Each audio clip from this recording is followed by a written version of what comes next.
ఈరోజు మహబూబ్నగర్ బార్ అసోసియేషన్కి జరిగిన ఎన్నికల్లో నన్ను 5వసారి అత్యధిక మెజార్టీతో గెలిపించినటువంటి మా బార్ అసోసియేషన్ న్యాయవాదులందరికీ కూడా ధన్యవాదాలు తెలియజేస్తా ఉన్నా. నేను గతంలో 4 సార్లు బార్ అసోసియేషన్ ప్రెసిడెంట్గా ఉండి న్యాయవాదుల సమస్యలని ప్రభుత్వ దృష్టికి తీసుకుని వెళ్ళి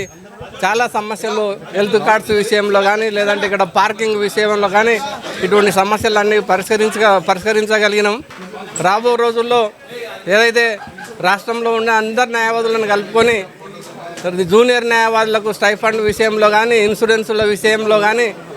ఇంకా హౌసింగ్ విషయంలో కానీ వీటన్నిటిని పరిష్కరించడానికి కృషి చేస్తానని తెలియజేస్తూ రాబో రోజుల్లో ఏ న్యాయవాదికి ఏ సమస్య వచ్చినా ముందుండి అదేవిధంగా న్యాయవాదుల రక్షణ చట్టం కొరకు కూడా నేను పోరాడి న్యాయవాద రక్షణ చట్టాన్ని తీసుకొచ్చే విధంగా ప్రయత్నం చేస్తానని అందరికీ న్యాయవాదులందరికీ ఈ నా విజయంలో సహకరించిన న్యాయవాదులందరికీ మిత్రులకు అదేవిధంగా శ్రేయోభిలాషులకు మీడియా మిత్రులందరికీ కూడా ధన్యవాదాలు తెలియజేస్తాను.